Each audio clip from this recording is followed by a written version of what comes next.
Hello again. My name is Dr. Renee Dominguez, and I'm the Executive Director of the Family Service Center.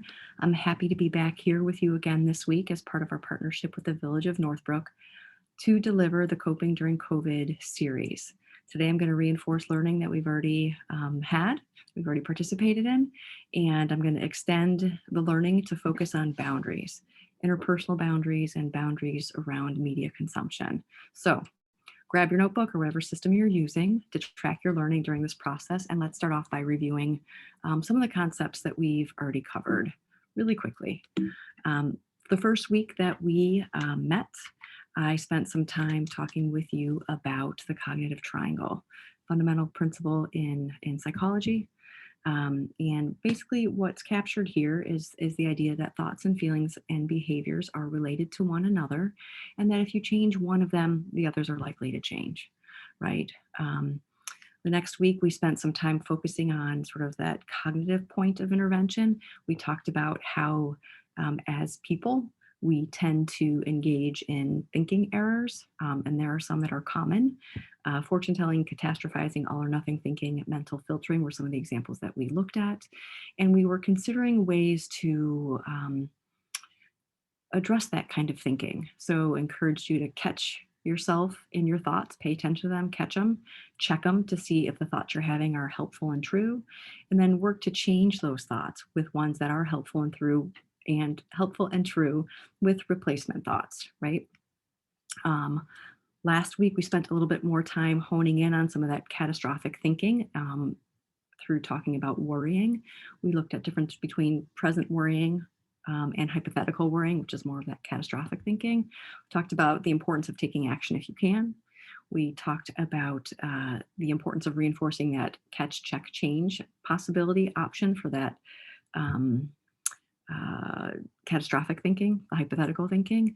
And then we talked about shifting your focus to things you can control, to your sensory experiences, to focus on your breathing.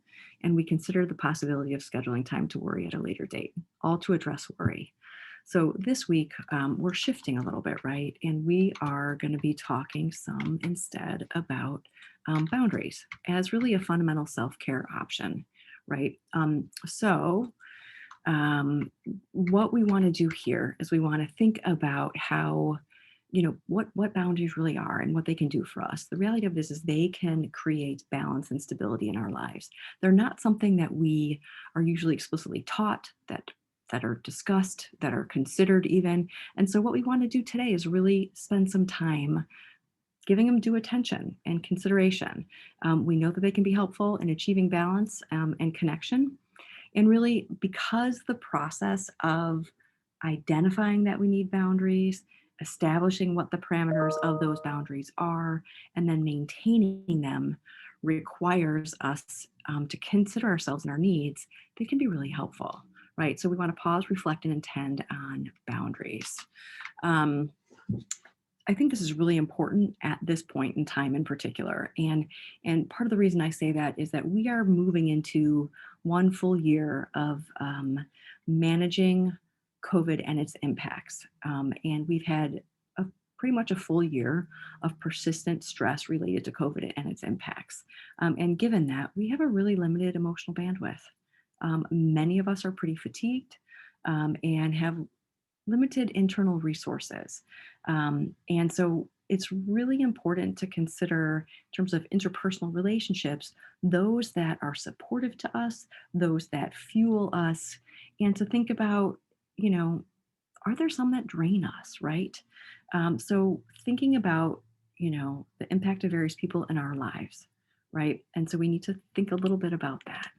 And so let's take a step back and think about, for you, given this limited emotional resources, what's maximally beneficial to you, right? So under what circumstances are you recharged and nourished? There's not a right or wrong answer here, except for a right or wrong answer for you, right? And so people have differences around what they need, and it's really important to consider what you need. What's your preference for alone time? Introverts need a lot of alone time to recharge, right? What's your need for connected time? What's your preference for ways to connect? Do you want to do that in person? Do you want to do that by phone? Do you want to do that through social media? What works for you? What's your preference for physical contact? Some people like touch, some people don't at all, right? And so what's your preference for closeness and sharing of information as well, right? So being able to think about those things and how they fit into your life and the boundaries that you need to establish to support health in yourself. Um, so I want to shift a second and consider the impact of media on your emotional well-being. And I want us to be intentional about consumption. Again, we're thinking about having limited resources, and I want us to consider, what's helpful to us in this regard. When we mindlessly engage in behavior, these sort of habitual patterns of behavior, we don't consider boundaries. We find ourselves off balance emotionally, flooded sometimes, dysregulated. So we want to, again, increase our awareness and make purposeful, intentional decisions about our media consumption and boundaries. This is a time, we have access 24/7 to news and to information. And these days news is highly sensationalized and often inflammatory. What is that impact on you? How do you feel when you walk away from that? um, you know, what do you need to think about for you in terms of sources of news? Is it do you have a source that's helpful, that's grounding, that's informative? Um, can you find one that is? Can you find one or two that's reputable, nonpartisan, that gives you an opportunity to access the information at a time that's useful to you? Um, is it helpful for you to watch the news, listen to the news, read the news? What's the way in which you take information in that is most helpful to you? Again, we want to minimize getting flooded. We want to minimize being overwhelmed, and we want to kind of control the flow of information to us in a way that's helpful. So we want to set a boundary around that, and we've got to consider what works for us to do that. Okay, so given that, pausing and reflecting on boundaries, right?